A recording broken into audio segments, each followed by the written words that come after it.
A big new RPG was announced, we got something Mafia related soon, Ubisoft is still struggling, and we know about some other big reveals we can expect probably before Summer Game Fest, so we got a ton of gaming news to go over. Let's go. Let's start with Ghost of Tsushima, the PC version that of course releases on May 16th with the full single player, the Icky Island DLC and the really amazing Legends multiplayer. Well, we now learned that there will be crossplay between PC, PS4 and PS5, which is awesome, so PlayStation players can help newcomers on PC. Like, I really hope there will be a small renaissance for this mode, but there's more to it, because in order to play the Legends mode, people on PC also need to sign in with a PlayStation Network account, and this is where a brand new PlayStation overlay comes in. You can access this in the game or by pressing Shift and F1 on the keyboard, and then you see your PlayStation friend list, trophies, settings and your profile, and it looks pretty sleek.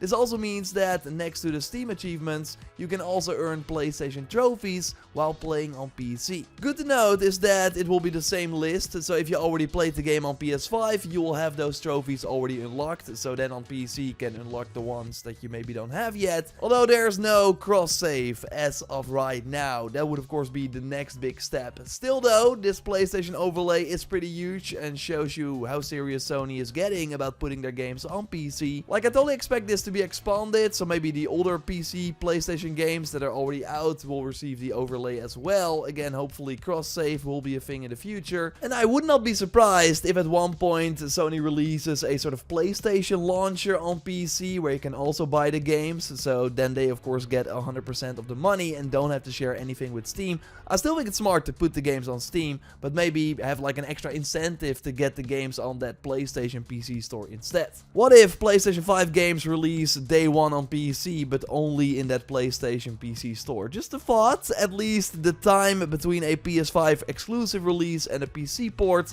will be shortened, with God of War Ragnarok likely at the end of the year and Spider-Man 2 next year. And of course, similar to Helldivers 2, all the live service Sony games will be day one on PC, including the Horizon Online project. Now, I will totally be jumping back into Ghost for the PC version. Let me know if you're playing, and then likely during the PlayStation Showcase that is rumored for the end of May, we will finally see Ghost of Tsushima 2. And maybe we also get a new Mafia announcement at the PlayStation Showcase, or a bit around that. Like Kurakases, who has been right many times before, notes on Twitter that Take-Two began preparations for an announcement regarding the Mafia series. Okay, interesting. I saw many people immediately jump to Mafia 4, but it's unlikely that it's already a brand new game.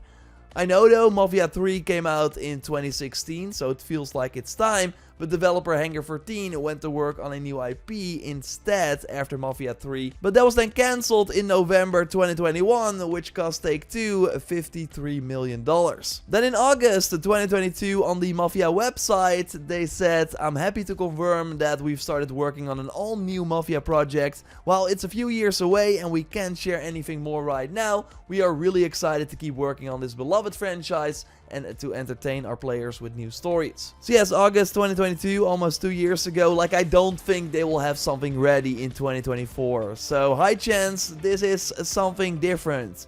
Maybe a proper Mafia 2 remake, similar to the Mafia 1 Definitive Edition. That did pretty well for them, and around that time Mafia 2 got a remaster for PS4 and Xbox One, although a remake for PS5 and Xbox Series would of course be way cooler. We'll keep you posted here. Let me know what you hope to see from this Mafia announcement in the comments down below. Now let's talk about that big RPG that was revealed, Ubisoft, and way more. Of course, if you like the video so far, leaving a like would really help me out, and subscribe, because I post one of these gaming news roundup videos every Sunday. Yes, Kingdom Come Deliverance 2 has been announced. It's already dropping this year for PS5, Xbox Series and PC. Set in the 15th century in Central Europe, it's a direct sequel to the first game, although Warhorse Studios does note that they're doing their best to make sure that newcomers can understand the story as well. We're once again playing Henry, who is once again out for vengeance because his parents got killed, and we also saw that in the trailer that he still has nightmares about it. So we will be fighting many soldiers to get what we want. They made the first person combat more accessible in the sequel, while we of course still have to watch out for our stamina, the weapon weight,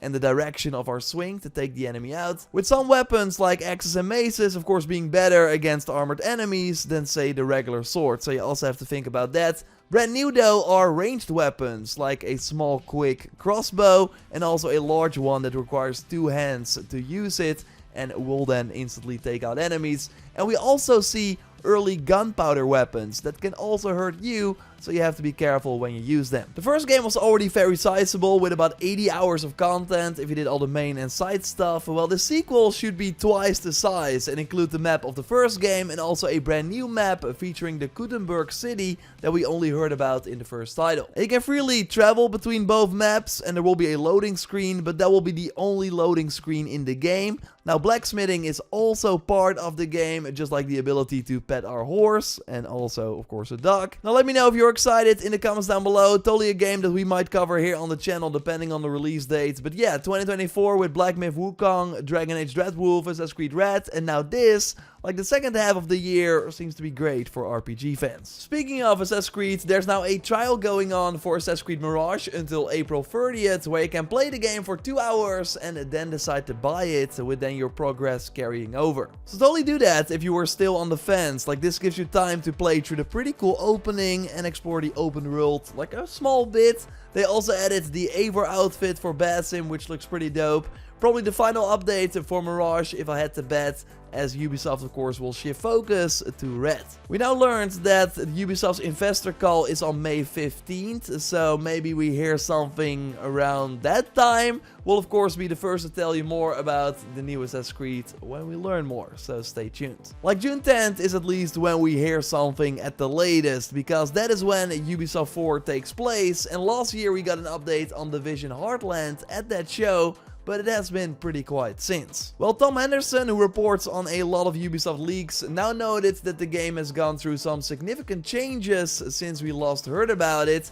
This is going to be an extraction-based shooter with very light RPG elements and also some survival mechanics. So curious what they changed. This will of course be a free-to-play title. Now we have over on Reddit Blitz, who knows someone who is playtesting the game, and they are noting that they are removing the custom characters, skill trees and outfit creation completely in exchange for named operators with special abilities and preset outfits. I don't know if that is what the Division fans will like, or maybe this is an attempt to make sure that it will feel different from Division 3 that will likely be more similar to Division 2 and 1. But yeah, it seems like they're mostly changing the design philosophy instead of actually adding more stuff to the game. Like, on one hand it's great that Ubisoft gives these free-to-play titles a ton of extra time before they release them, but just like with xDefiant, it mostly seems like a tortured development cycle with many delays and change of hearts that do not actually result in a much more fleshed out product. Maybe you are aware of the xDefiant free test weekend that is going on right now, and people who are playing it are legit wondering what Ubisoft has been doing for the last year since the recent test. The content is still pretty much the same, with similar netcode issues where people are getting killed through the wall or bullets do not register.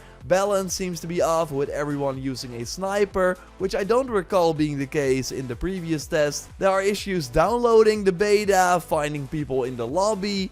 Like, they really had their moment. There was way more interest in this game than I ever thought there would be, but they still cannot seem to land it. They already said publicly that if this test was going great, they would launch it very soon after, but I just don't know what they will do now. And same for the Division Heartland, that was also supposed to release like 2 years ago. This all combined with Roller Champions and Hyperscape, and it really seems that Ubisoft is just lacking the talent to make free-to-play sadly work. Let's do some quick shots, news stories I will go over quickly, like Black Myth Wukong got a PlayStation Store page this week. Like, you still can't officially pre-order the game, even though it is, as of right now, still planned for August 20th. But yeah, with the game getting a PlayStation Store listing, the pre-orders will likely go live soon. Maybe we get a new trailer and info as well. I can see them even push the release date a bit, but maybe that's just wishful thinking from my part, because it's now launching the same week as Gamescom and a week before Star Wars Outlaws.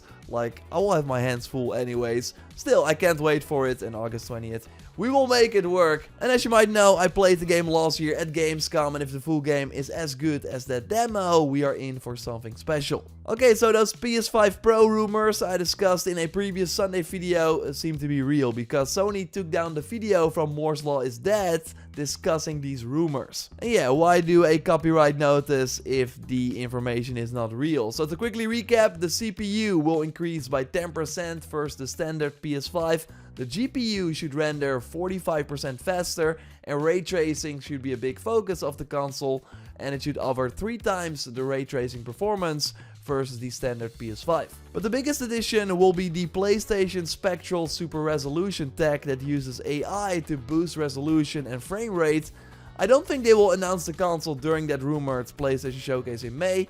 They probably will save it for like an August or September event, that's my bet, and that is also how they rolled out the PS4 Pro. Larian, the studio behind Baldur's Gate 3, is already hard at work on 2 new games that should be their best work ever. So support for Baldur's Gate 3 will seemingly come to an end after they launch the upcoming patch that will add like improved evil endings to the game. And they also still want to do modding tools, just like a photo mode that should also be coming. As for what the new games will be, well, one of them should still be familiar enough to their earlier work, but different, with a tone, style, way of doing it that are for us certainly new and I think very appealing. I would not be surprised if at least one of their games will have a more action-focused combat system that would make their titles like way more accessible to a wider audience, so I think that makes sense for them. It will at least be their own IP, they won't work with Wizards of the Coast again. This does not mean though that there won't be a Baldur's Gate 4. Wizards of the Coast are actually already talking to lots of partners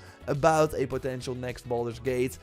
But yeah, that will be a very tall order for any developer to make a follow-up. Also there, I would probably go in a different direction than what Larian did, because you probably won't make a better game than Baldur's Gate 3. So this coming week, Stellar Blade launches, and I aim to have a review for you. I got an early code from Sony, so we plan to do a ton of videos, and of course I will have a gaming news roundup at the end of the week. So subscribe to not miss it, a like would really help me out, and check out our big Star Wars Outlaws video with all the recent news, if you haven't already, by clicking on the screen.